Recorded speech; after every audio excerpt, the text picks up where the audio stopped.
प्यारे बच्चों, good morning. आज मैं आपको संयुक्त वाक्य समझाने जा रही हूँ। संयुक्त वाक्य का अर्थ होता है, जैसा कि इसके वाक्य से ही आपको स्पष्ट हो जाएगा कि संयुक्त का अर्थ क्या होता है। संयुक्त का अर्थ होता है जुड़ा हुआ। वह वाक्य किसी और से जुड़ा हुआ है, तो इसके अंदर इसकी बारीकियों को आपने ध्यान से समझना है कि संयुक्त वाक्य किसे कहते हैं।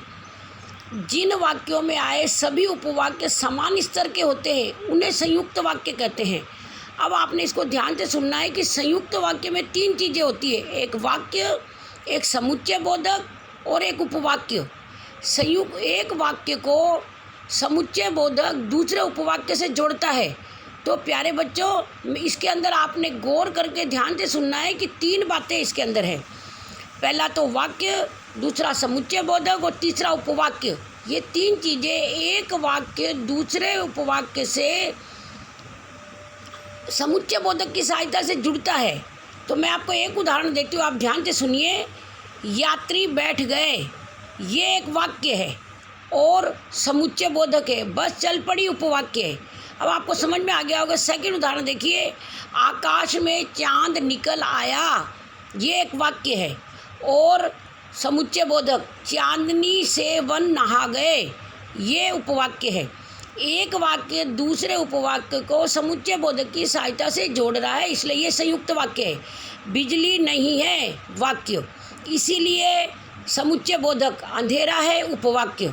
भ्रष्टाचारी जया चुनाव जीत गई, ये एक वाक्य है किंतु समुच्चय बोधक है। और ईमानदार माधुरी हार गई, ये उपवाक्य है।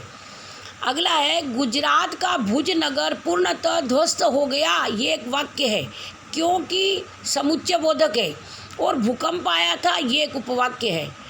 नगमा कथक नृत्य करेगी या सुधा ओडिसी नृत्य करेगी, तो नगमा कथक नृत्य करेगी ये एक वाक्य है या समुच्चय बोधक शब्द है। सुधा ओडिसी नृत्य करेगी एक उपवाक्य है। तो या इसको दोनों ओर से जोड़ रहा है। कार से चलेंगे एक वाक्य है, ताकि समुच्चय बोधक शब्द है। समय पर पहुंच जाएंगे, ये एक उपवाक्य है। तो प्यारे बच्चों, ये समुच्चय बोधक जो शब्द है और इसीलिए किंतु, क्योंकि, या, ताकि, ये उपवाक्यों से जुड़े हुए हैं, इसलिए ये संयुक्त वाक्य हैं।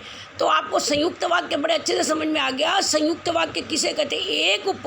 एक वाक्य दूसरे उपवाक्य से समुच्चय बोधक की सहायता से जुड़ा होता है और इसकी पहचान है। और इसलिए किंतु, क्योंकि, इसलिए आपने इन शब्दों पे गौर करना है और बड़े ध्यान से मेरी बात को ध्यान से सुनना है और जीवन पर्यंत के लिए अपने दिमाग में बिठाना है कि संयुक्त वाक्य किसे कहते हैं। संयुक्त वाक्य आते ही आपके दिमाग में एकदम फिट हो जाना चाहिए कि संयुक्त वाक्य मैडम ने समझा रखा है और हमें बड़े अच्छे से समझ में आया हुआ। ये आपने आज की क्लास के लिए नहीं बिठाना है दिमाग में, ऑल लाइफ के लिए समझना है और ऑल लाइफ के लिए अपने दिमाग में बिठाना है। कोई भी चीज़ पढ़ो उसको पूरी ज़िंदगी के लिए पढ़ो, एक क्लास के लिए नहीं। ये हर पूरी ज़िंदगी काम आती है, ऐसी चीज़ें हैं ये हिंदी में, ग्रामर में।